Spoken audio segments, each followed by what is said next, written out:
Hello friends, मी आम्रपाली गजानन तुरुकमाने खिल्लारे घेऊन येत आहे माझ्या वाचनप्रेमी या युट्यूब चॅनलवरती गलती किसकी मधील पुढील कहाणी.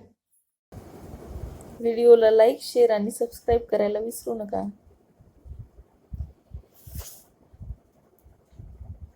आज आपण गलती किसकी या पुस्तकातील 45वी कहानी पाहणार आहोत. नर्क से निकलने की कोशिश करता प्रवीण. क्या मैं उस व्यक्ति पर आरोप लगा सकता हूँ कि जो मुझे इस खूबसूरत दुनिया में लाने के लिए जिम्मेदार है और जिसने अपने ऐश के चक्कर में मेरी जिंदगी तबाह कर दी?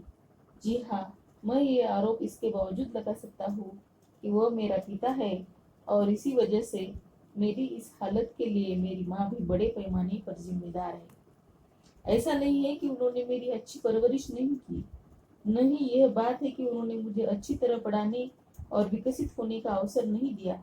उन्होंने मुझे सारी सुख सुविधाएं उपलब्ध कराई, किंतु इस बीच वे फिसल गए। उनकी वही फिसलन लगभग मेरी जिंदगी ले बैठी। मेरी उम्र 35 वर्ष है। मैं वैवाहित हूँ।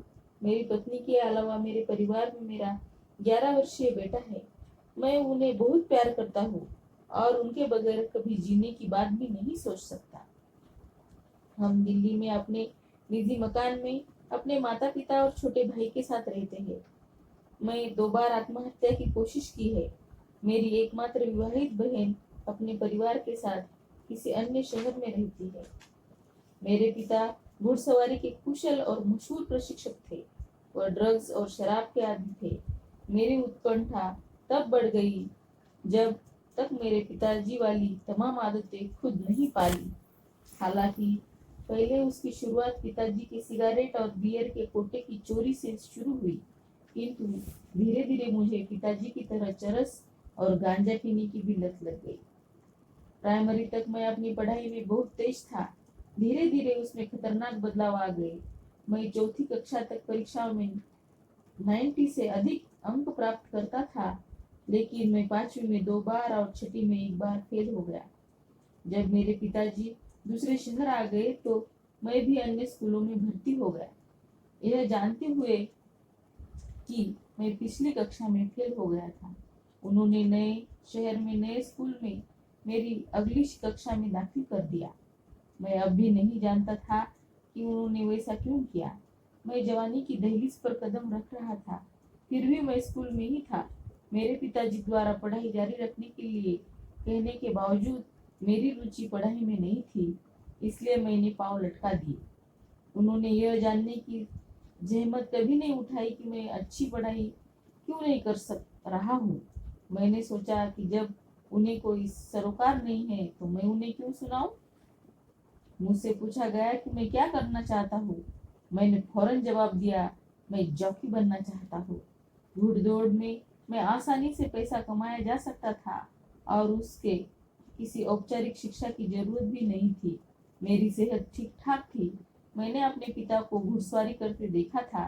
मेरे पिता के प्रभाव के कारण मुझे चेन्नई के अप्रेंटिस जॉकी ट्रेनिंग स्कूल में 3 वर्षीय कोर्स के लिए दाखिला मिल गया।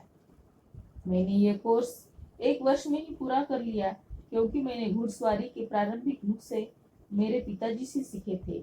मुझे जॉकी का लाइसेंस मात्र 6 महीने के अंदर मिल गया और प्रशिक्षण के दौरान कि मैंने पैसा कमाना शुरू कर दिया।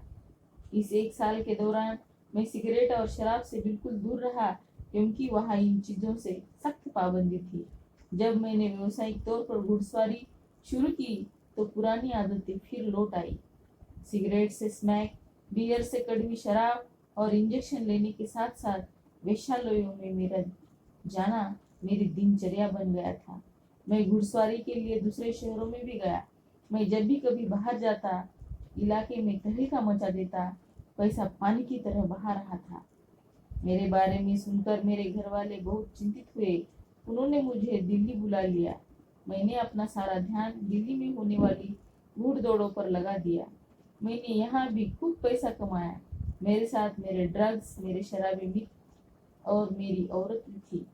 मेरे इन हरकतों पर अंकुश लगाने के लिए माँ ने नेहा नाम की एक अनपढ़ लड़की के साथ मेरी शादी कर दी। उसे उस उम्मीद के साथ शादी के बाद मैं बदल जाऊंगा। मेरी माँ को यह बात अच्छी तरह मालूम है कि कोई भी पढ़ी लिखी लड़की मेरे साथ नहीं रह सकती थी। कोई फायदा नहीं हुआ। एक बार दौड़ के दौरान जबरदस्त दुर्घटना हो गई, जिससे मेरी जिंदगी पूरी तरह तबाह कर दी।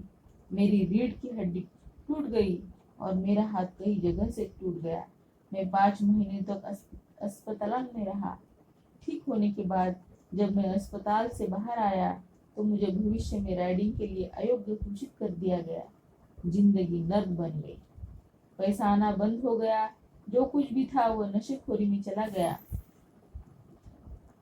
मैंने पाया कि मैं नपुंसक हो गया हूँ। घर की हालत खस्ता थी। आमदनी घट गई। फिर भी मेरे पिताजी की नशाखोरी जारी रही। वह मेरे कोटे से अपने लिए और मेरे छोटे भाई मन्नू के लिए स्नैक भी निकाल लेते। मन्नू की लत बहुत बढ़ गई। हम जानते हैं कि अगर हम उसके लिए कुछ न करें तो वह मर जाएगा। वह किसी की बात नहीं सुनता। अपनी तमाम कीमती चीजें बेच देने के बावजूद मेरी पत्नी नेहा अभी मेरे साथ है। उसने इलाज के लिए मुझे नवज्योति आने में सहायता की। मुझे पूरी तरह नशा मुक्त हो जाने के लिए कहा, इसका विश्वास दिलाया, किंतु मन्नू के पास ऐसा कोई भी नहीं है जो उसे इलाज कराने के लिए तैयार कर सके। नवज्योति के सलाहकार उसे इलाज के लिए राजी कराने की कोशिश कर रहे हैं, और लेकिन मेरी विवाहित बहन भी तो शराब की आदी हो चुकी है। उसे कौन बचाएगा? इसमें गलती किसकी है? इसमें गलती किसकी?